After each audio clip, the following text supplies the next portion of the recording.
Hi, I'm Femi OK and you're in the stream. Today, hip thrusts, stunning beauties and catchy song hooks are at the centre of Bollywood blockbusters. We take an off-screen look at whether these films are shaping the minds of the fans who watch them.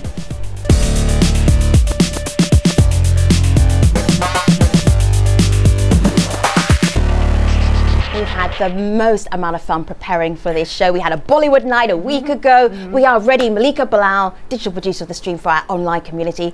What are they saying? Well, I will say for myself, ever since the Bollywood night, I've had the musical numbers stuck in my head. And so I'm having conversations with people online about some of those films, some of that music and the songs and dance.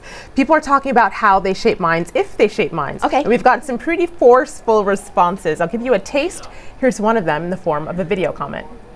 I think Bollywood does have a huge part to play in shaping cultural views and norms of what women's roles are in society.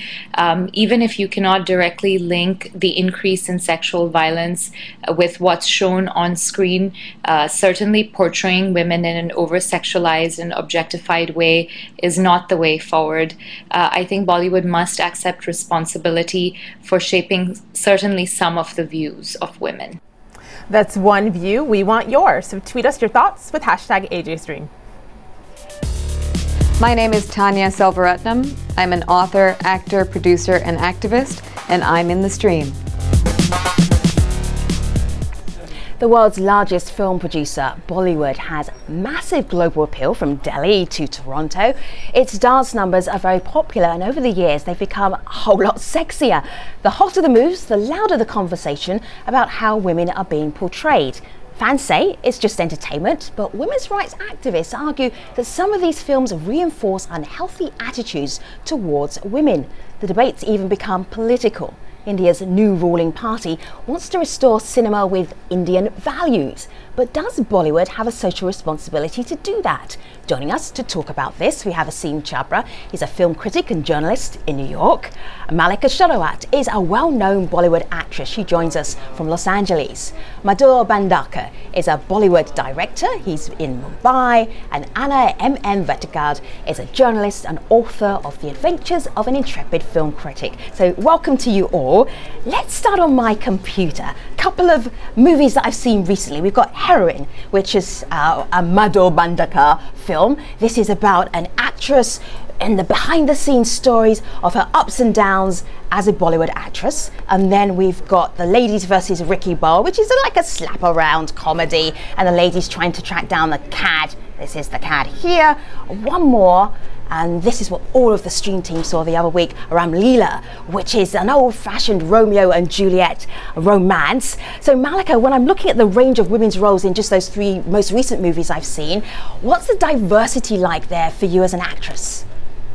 I think recently Bollywood's really opening up, and there are much more complex parts written for the actresses in Bollywood.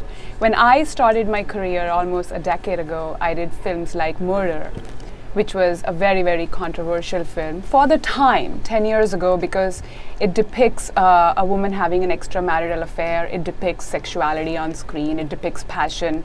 But then I always thought that living in the 21st century, how else will you show passion? We've got to be real, we've got to be realistic. And that's why I kissed on screen. I was intimate with my co-star because I wanted to bring a certain kind of realism on screen, which I think is very, very important. So Madhur, you're quite well known for actually having films where the women play quite a forceful role in your films. Is that normal in Bollywood movies? No, it is not normal, because a lot of people have this apprehension about investing in a woman-centric cinema, because they feel the same amount of ticket rate you go for see a male star, be a big star. So people are apprehensive, but still from last 3-4 years, there are films which have done very well, Kahani or A Dirty Picture, Heroine, which has done very well at the box office. Earlier, my films, if you talk, Corporate or a Chandni Bar, a Pastry or a Fashion. So I think slowly and gradually there are producers, there are investors who want to invest in woman-centric cinema, but provided you have to control the budget, you have to make the film in a very, very controlled budget, then it is definitely it is feasible. You can make the film then. Otherwise, a lot of people develop cold feet before making a woman-centric cinema. You know, in talking about what roles are available, our community is weighing in. We got this on Facebook from Adil, and he says, starts it off by talking about Eve teasing. He says that's a fancy term for mild sexual harassment, and Bollywood plays an important role in that happening in today's society. So Asim, he also follows up by saying, you see the villain rape the hero's sister in movies in the 90s, just to craft a revenge-taking scene for the hero to show his machismo. Do we still see that? And can you explain what the point of that is in a movie in the 90s? In the 90s and even before that, 80s and even earlier that, I mean, the rape scene was one of the vital parts of the film. There was always a villain. The point was to titillate the audience. I mean, it was just in very, very poor taste. Fortunately, fewer and fewer films show rape scenes. I mean, now it's only if it is really vital to the storyline and narrative that it may appear, but it often doesn't appear. But the issue is not about rape scenes itself. What's happening now, in especially in Bollywood films, is that you have this thing called an item number. What an item number basically is one of the best known actresses of our time. It could be a Priyanka Chopra. Malika has done item numbers, and Katrina Kaif. In the middle of the storyline, suddenly it has no relevance to the plot itself. You will have this very scantily dressed actress who will come and perform a very hot, very sexy number, but it's done completely with the intent of titillating the audience, because you have like a group of like 10, 12, 15 men, including often the lead actor, all leering and like, you know, and they are fully dressed, of course. And what's happening is that it becomes part of the marketing ploy. When the film is being made itself, that is one of the things that brings the funding, what kind of an item number you have. And those item numbers is something that a lot of people are very critical of these days, because it just demeans the woman and the actress. I'm totally against the idea of censorship. So Asim, I think you should stop now for a moment, because I see Malika, she's leaning forward, and I know she's not going to let you get away with that. Okay. Malika, what do you have to say to scantily clad, no relevance to the plot?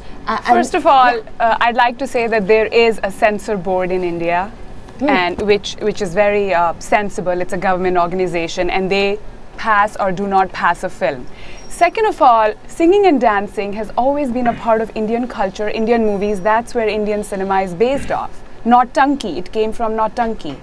Singing and dancing has always been there. So first, I don't even know what is item number. What is this thing called item number? I see it as a song and dance, which is a part of the movie, which is a part of Bollywood tradition that makes Bollywood unique in every part of the world. And second of all, I would like to say and ask, what's wrong with looking attractive and glamorous on screen for your audience? After all, it's a movie business, and if you're glamorous and appealing, what's wrong with that? Why should actresses be judged because they're looking good and glamorous? So this is Are you trying to tell me that looking glamorous and sexy is an invitation for rape? They definitely do not promote inequality. And why only actresses? If you talk about men, there was a very popular Bollywood movie called Dostana, where they objectified a male star, John Abraham. And if you talk about Brad Pitt, if you talk about George Clooney, traditionally I would say yes, it has been women. But now it's just people. It's objectification of people. They could be sexy and glamorous men. They could be appealing glamorous women as well on screen. Asim?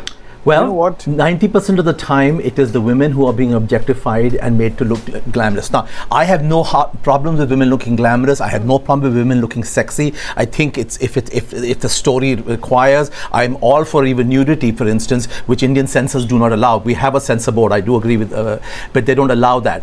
But having said that, it is what I was trying to say was bringing these songs which have no relevance to the storyline, plot line, other than the fact that it is being done basically to sell the film and just to titillate the audience. The woman is being treated like a commodity. It's the marketing that you don't like. I hear Madhur here, and Malika also has community. Let me just take a pause for a moment. I want to play you a song, just 30 seconds, so everybody's on the same page here, knows what we're talking about. I love this song. It's Layla. It's from the movie called Tess. I think you might recognize the actress in it. Have a look.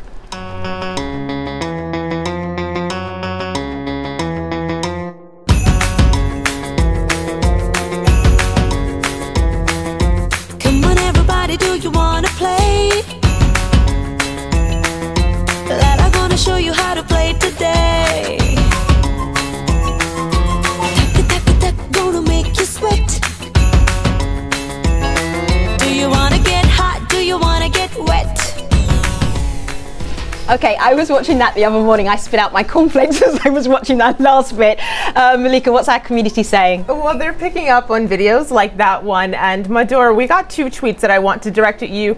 Eva on Twitter says, these characters are a product of the people who make the movies, mostly men. So that's probably, she says, why they're fetishized and objectified. On the other hand, though, we did get this from Bibhor, who says, in Bollywood, meaningful women-centric films have come. It's just that audiences are too hero-worshipping to actually respect such films. And Madhur, of course, you are a director who has made women-centric films. Do you often feel pressure from audiences who don't want that? No, I don't think so, because I have made a brand for myself. I have made an audience for myself who want to watch Madhur cinema. And I'm again making 2 movies, which is, one is called Calendar Girl, one is called Madam G. So for me, it is very easy to get funds, and I do have a good track record of my movie doing very well at the box office. First, I would like to say about this whole thing about item girl and all. Item girl is just a coined term by the media. Earlier, they used to call a vamp or a girl who's cabaret dancer dancing in movie. So now the same thing which is done by the main protagonist in the film. There's nothing wrong, because it's an entertaining film. It's a film about, we are telling entertainment, we are paying entertainment tax to the government.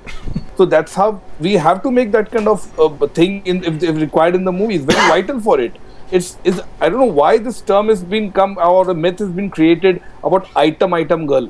Does it matter what you call it if you just have those dance numbers there, their song and dance numbers, their little gaps in the plot? Does it matter what you name it? Does it not matter about maybe the message that you're giving out, perhaps? Madhur. It is basically, see, cinema is basically art. It is entertaining. People, when they come, they want to see 2.5 hours. They want to enjoy. They want to see good song. They want to see lovely actor, actresses, their favorite actor, actress. There's nothing wrong in it, because we pay actors so much of money, actresses so much of money. So as an audience who's going to buy a ticket of 250 rupees or 300 rupees, he wants to get entertaining. So, and that's what we are telling. It's an entertaining film, and please come and watch it. The same song, people will dance in a page 3 party or a wedding on everything. The same item girl, that's okay for you. In the movie we put, so that is a problem. They are showing or item girl, or they are trying to titillate the audience. It's absolutely a ridiculous notion. And it's just entertainment. I mean, that's the cry of popular culture all around the world when people say, well, you see, this is what's making people outside of popular culture do this. Pointing the finger, saying there's a connection between this and this. What do you feel? Anna, can you hear us?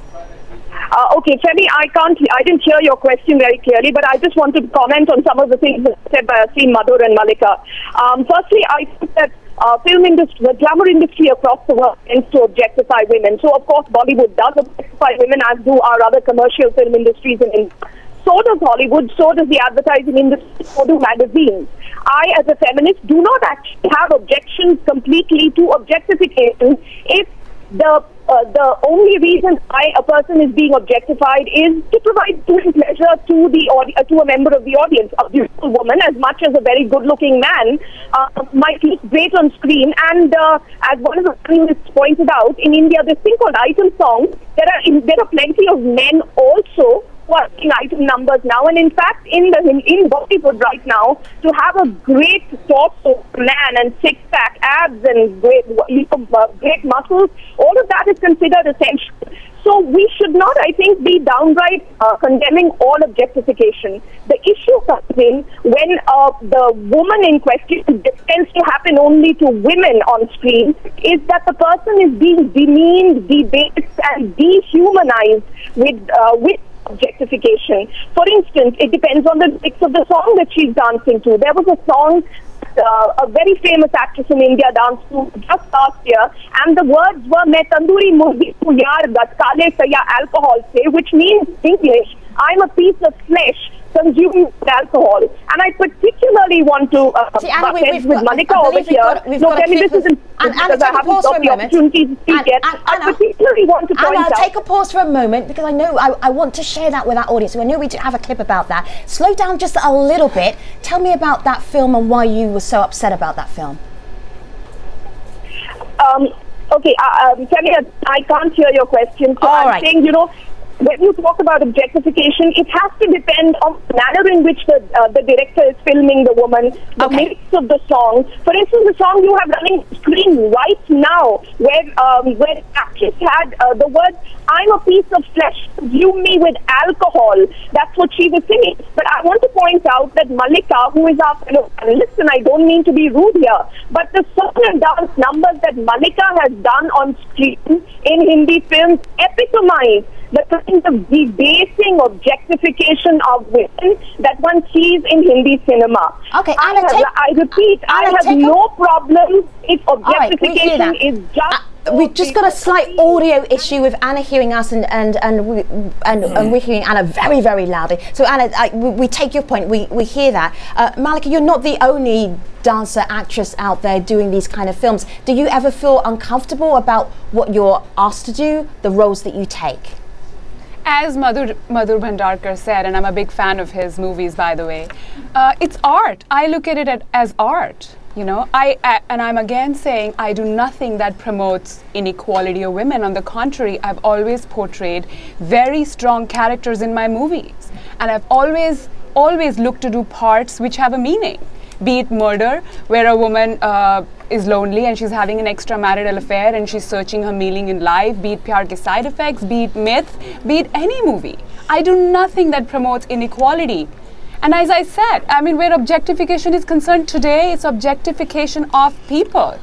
But yes, we all should take collective responsibility for it. We're all responsible for it. But why only Bollywood? Everyone else is responsible for it.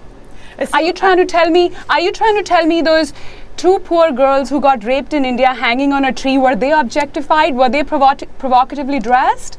They were poor things relieving themselves in a field, and they got raped. Are you going to blame Bollywood for it? Okay, take a breath, Malika. Anna, just make a point very quickly because we can't hear you very well. Just slowly and.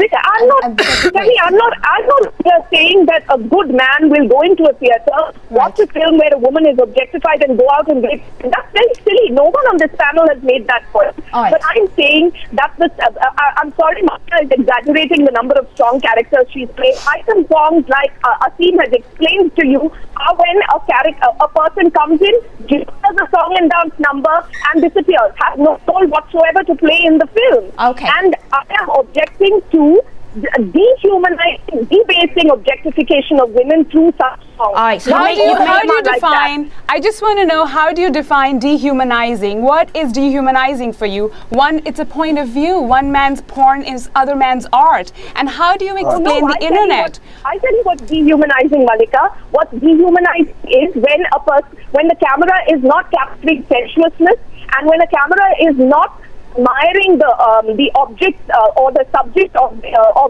its work, but the camera is luring. Every woman knows the difference between a look of admiration and a lecherous look. And that when you see it, whether you see it in real life from a man or whether you see it from a camera, anybody can recognize that on screen. Take a pause. Anna, take a pause. All right. Anna is in New Delhi. It's a long way for her to hear me say take a pause. I want Anna to take a pause because we have community and it's a conversation. We're sharing the conversation. Right. Well, this conversation, of course, is getting heated online as well. And so I want to bring this up, Asim. This is from Sunny on Facebook. She says, it is simplistic to hold the film industry responsible, especially one as diverse as Bollywood. While much of the representation of women, or men for that matter, she writes, is problematic, Bollywood is not a monolith. So your thoughts on whether or not it's accurate to say that some of the depictions of women or other people in movies seeps into society? Well, I do truly believe it does, because Indian cinema is very, very popular. I mean, in fact, Bollywood, for instance, has a far-reaching it reaches practically the entire corners of the country, no matter whether people can even understand the the language and the images that they see, they take in those images, because what are we seeing in those images? You know, when we talk about dehumanizing, you're seeing a situation of a woman who's basically saying, there was a song called Chikni Chameli, where this woman is saying basically that I'm like a fresh white girl or something like that, and a bunch of men staring at her, dancing at her in very, very leery terms. Now the song can be very catchy, people can be dancing to the song in discotheques, but by the way, I've seen in New York, for instance, they have the India Day parade every year in August, and they have these floats with these 5-year-old girls dancing to this song without even actually understanding the meaning of the word. What is happening is that, you know, the popular culture as Bollywood has really seeped into like every age group, no matter where you are in the world. And I will not say that Bollywood is responsible for the rape. For instance, Malika mentioned there were some really horrifying rape incidents. But what it does is it overall creates a situation in the society where people sort of read messages from these films and start to get a sense of that is how women are supposed to be treated. All right, so that's a critic's point of view. I'm really interested in what our director has to say about this. Madhu, I have on my laptop a change.org petition about Bollywood. It says down here, India's cinema should be sensitive and respectful towards women and not show scenes and songs that may lead to influencing young minds to disrespect women. How much is that even possible as a filmmaker? And you actually kind of have to make money in return for your investors. See, one thing is there, we have too much of responsibility. We have a censor over here. What goes in real life, or what the kind of movies I make, which is very real and different issue-based film, we have to dilute it. We have to make it moderate to cater to audience, to the people, to the censor. What do you mean by dilute? Give us an example of something you had to dilute. Lot of things. Like I made a film called Chandni Bar. I mean to say, on the bar culture of Mumbai, or a film called Fashion, or a film like Corporate World. So a lot of things which I couldn't show openly, because there would be a problem. There would be some people who would come stage dharna outside your house. I still don't know what you're talking about. What can you not show openly that's not in your films? I cannot be. You can't even tell me. Issue, okay. I cannot tell. I cannot tell you. Yeah, but still, because we mentally we have to be ready for the censor. We need the censor has to be moderate, because we have to see the all audience. So you're given the responsibility. Madhu, let me just make sure I have this right, because right at the end of this part of the program, you are given the responsibility for what Indians and viewers of Bollywood see to the censor. You're giving them that power, not you as a director. Absolutely, because we have a censor. There are certain things which they will cut it. Something objectionable words are there, they would cut it. So there is censor responsible for it. Wow. So we are very moderate in terms of showing the real things in the theatre. I don't know why the whole thing about Bollywood has been responsible for everything. Some attack happened, so Bollywood responsible. Anything happens, Bollywood responsible. There are so many things in life which happen from. I derive all my script from the real life. What happens in the society, and which I have to dilute it. Do you think you can help a little bit to help? Just step in here, please. We have like 30 seconds left, so make it very brief. It's a one-sentence comment, and we'll take you all to the post show. Go ahead. Femi, no feminist in India has said that Bollywood is to blame for violence against women. Okay. However, the trivialization of women by some films, not all films, Madhur does not make the kind of films that trivialize women. But there is a trivialization of women by large sections of Bollywood that contributes to an atmosphere in our society that trivializes women. Okay, that's all that I'm saying, and I agree with everything that Aseem says. Very good. All right, thank you. Sorry to rush you, guests. It's amazing how quickly half an hour runs by us. So I have a Malika and I have a Malika. I have to pause each time to make sure I don't mess it up. Very good job. Community. Yes. Well, I want to wrap it up here with this from Michaela. She says, I'm a big fan of Bollywood movies, but I think older movies have unrealistic representations of women. But the new ones, we see a shift with women playing strong roles to break society taboos. Interesting. I see Malika nodding her head there. What is behind that? We will find out in the post show. We have Malika Showat. You're just listening to her. Anna Vetikad, Aseem Chabra, and Madhur Bandaka. We are taking our very sorry lineup to the post show at stream.aljazeera.com. Just time to tell you about the next program. We will be talking with young innovators from around the world who have taken their lives to another level by thinking outside of the box. Be ready to be impressed. We are going to leave you with a little clip from a Bollywood film called Double Dhamal that came out in 2011. Enjoy. jalebi bai, jalebi bai, jalebi bai.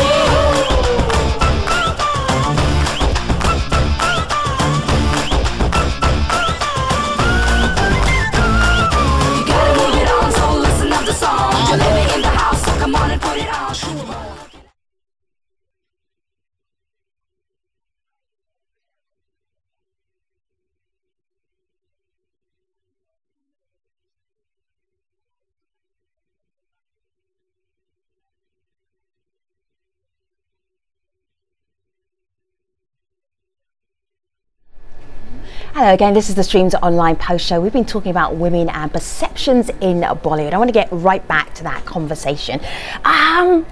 There is something that I was beginning to discover as I was watching Bollywood films, and for me, I love movies, and so I'm thinking, that's on the movie, this is my real life. Those two things are not connected. But it seems to me in India, there's a bigger link between what happens in the movies and how people behave outside of the movies.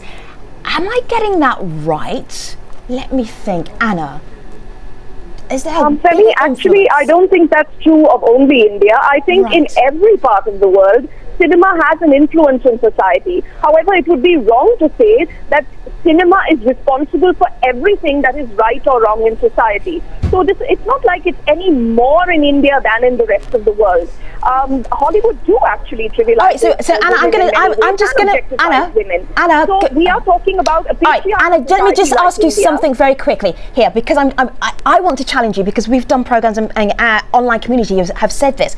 People take scenes from Bollywood films, maybe eve teasing, maybe walking after somebody, and then they take that from a film and then it happens in real life. Is that just a rare occurrence? That's what that's what I'm trying to get at. Does that really happen, or is that just a rare occurrence and just a bizarre anecdote? No, Femi, the thing is that there is a mid-path between that comment that person made and what Madhur is saying. When Madhur and Malika seem to be suggesting that Bollywood has no influence on Indian society, and the comments you're talking about seem to suggest that everything that happens in Indian society, Bollywood is to blame. It's neither. It's a mid-path. Right. The fact is that Bollywood shows, for instance, stalking as a legitimate form of courtship. And again, Madhur does not make films like this, but large sections of the film industry do. Okay. And this contributes to the atmosphere in society where, where issues of consent need to be debated and are not. Where when a woman says no, it is seen as perhaps a maybe or a yes.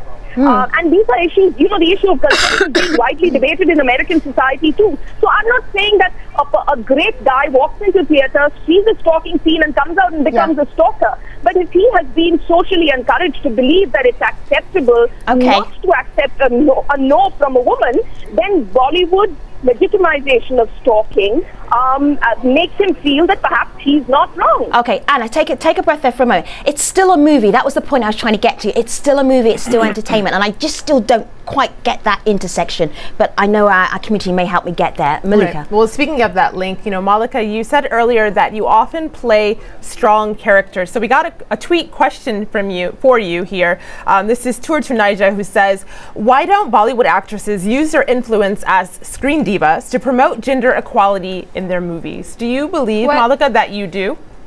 It's a great question, and I'm so thankful that this question was asked. I was recently, 10 days ago, invited to the Oxford University to do a debate on gender equality. I'm all for it. I use my platform to bring attention to the cause of gender equality, and it's personal to me because I've myself suffered it. And of course. So Malika, tell us the story about use our platform. your suffering. Tell us about that. You alluded to it. What do you mean by that? Well, it was personal suffering. It was a personal suffering. It was no support from my family. Growing up in India in a small town, you don't have the right to so many things because you're a woman. And now I have to spend the rest of my life catching up. And this is exactly what I talked about at the Oxford debate as well. So yes, we need to talk more and more about it to bring attention to the cause. But the irony is that when I talk about it, I end up fighting some in the media who think I'm giving India a bad name, which is not true.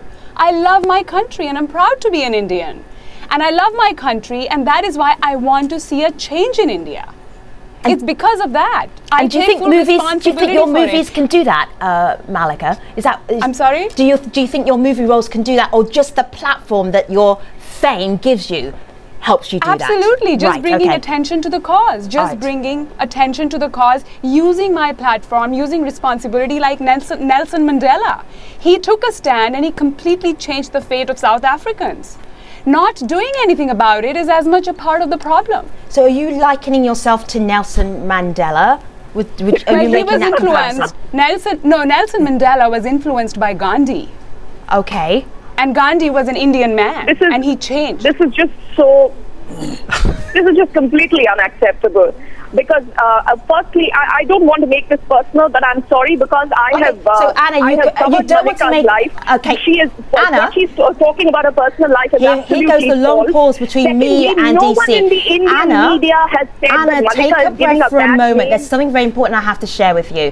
You said you don't want to make this personal. This conversation is about the portrayal of women and gender roles in Bollywood. So you don't want to make it this personal. I agree with you, and I will honour that, and we'll move on to the community. And we'll take this back to films. This is from Ahmed, who tweeted in that things are changing. Bollywood movies like Queen and Revolver Rani depict women as resilient, empowered to carve their own destinies. He uses the hashtag breaking stereotypes. Asim, you're a film critic, and you've seen lots of films also just in your own personal capacity. Do you find more and more films are portraying women like this? The things are definitely changing. The film Queen, for instance, is a wonderful example where there's a story about a woman whose husband leaves her, fiance leaves her like a few days before the wedding, and then she decides to go to the honeymoon destination on her own, and it sort of changes her life.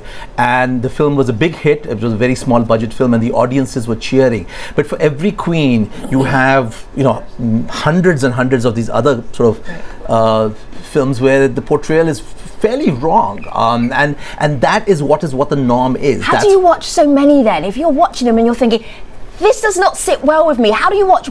I don't go see movies that I don't feel comfortable watching. Well, I don't see them all in any case. Okay. I don't have to see them all. We just busted you. But I do have but I have a sense of what is happening. I mean, I've seen quite a few of Malika's films. I've seen quite a few of Madhur Bhandarkar's films. But there is good cinema and there's bad cinema everywhere. The problem with India is that a substantial part of the cinema is, when we say bad, it is how the characters and gender especially is portrayed, and that becomes a huge issue. The question that you were asking earlier from Anna is very right, because many songs you have in films, you have a situation where the guy is insisting and pushing this woman to fall in love with him, and she's basically saying no. Yes, but it's people I read still into get that. This thing is, it's a movie, so why in India does it matter? Because people have no other way of understanding about male-female relationships. That's what I was trying to get at. There's a big problem in India. The movies are critical then. Absolutely wrong. Absolutely wrong. Okay, but let me finish and then you can say it's absolutely wrong, because I personally feel that India is still a very close society, especially in smaller towns. The interaction between So you're saying the genders, audience is so naive that what they see on the film is that's how they... A substantial portion of many in the audiences read through that, and that becomes the case. I mean, this word called eve teasing, which is used very often in India, where it's sexual harassment kind of a thing. Often it is sort of like mirror imaging what is happening in film. Asim, take a breath, because Madhur has got to say something about what you just said. Go ahead, Madhur. Well, I'm a great admirer of Asim Bhai's article. Always I read. And my problem is only thinking about the eve teasing or these kind of things come. It is nothing. You have to see film as an entertainer. It's entertaining. That's all. Nothing else in the film. That's all. We always show some bad elements are there. They always die in the film. They get justice in the film, I will say. So there's absolutely wrong to take a whole film industry to be blamed or the film makers to be blamed. Today, social media is big. Facebook, Twitter. In terms of internet, who will stop that? A person will go and watch a movie in the theater once in a week or once in a month, but internet access every day he can do. What about that? Who will stop that? All right, so Madhur, here we go. I have been binge watching Bollywood for a while now, so I have a couple of movies that I'm really enjoying and I'm slightly hooked on. Tell us one movie that our international audience should watch that actually will show the best of Bollywood. What would you suggest? One movie. Penny, is that a question for me? No, that's for Madhur, and then I'm going to ask everybody. So be thinking about that one movie recommendation. What's your recommendation, Madhur? In recent year? Yeah, just one. Okay, we can stream them. There's lots of ways we can get hold of them. So one film you think we should watch? One film which definitely I would say is Shah Rukh Khan with the hockey girl. Shah Rukh Khan. Oh, we took a whole show to mention him. It was very well made movie. All right. It's called Chak De India. Aspiration of hockey. All right, thank you. Anna, what is your one movie recommendation to leave us with? Very sweet film recently released called Queen, which is about a woman whose husband, whose fiancé breaks off their engagement, and how she discovers herself through the time that he's broken off the engagement, and then comes back to her and says he wants to get back with her, and she no longer wants to get back with him. No plot spoilers, Anna. Discovered a whole new world out there when she was not with that man. Okay, don't tell us the ending.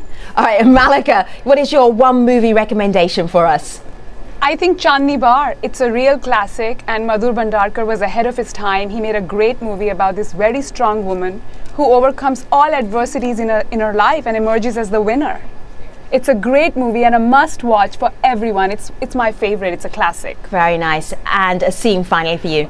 There's a film that I liked a lot a few years ago called Band Baja Barat, about this young couple who are just out of college. It's set in Delhi, but in the outskirts of the center of Delhi. Yeah. And it's about the aspiration of the younger generation. They start a wedding planning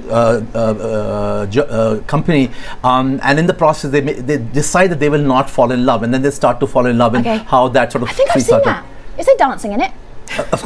Yes, there is. Of course there's dancing in it. It's called Band Baja Barat. I think I've seen it. And it's on Netflix, so yes, I think I've seen it. Yeah. All right, so my recommendation is go to YouTube. This is a very cheap recommendation, and go and see a young lady called Helen, and she was one of the original sort of cabaret dancers going back to, well, there's been so many actually. Everybody says they've been one of the original cabaret dancers. She was the first. She's really special. 1970s. Check her out here. Have a look.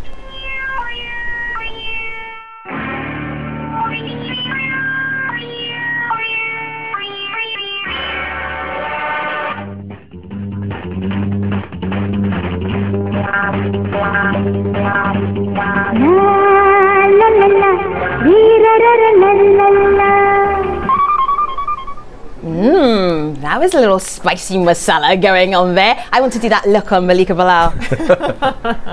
Okay, I think we're done. We are so done right now. It has been so much time. Thank you for talking about Bollywood. Thank you for talking about the roles that men and women are portraying. This conversation will continue. I'm sure in 10 years' time, we'll still be having that same conversation. Thank you very much to all of our guests, to Malika, to Anna, to Madhur and Asim. We've enjoyed your company. On the next AJ stream, we'll talk with young innovators from around the world and entrepreneurs who have taken their lives to another level by thinking outside of the box. You won't want to miss Monday's show. Until then, see you online.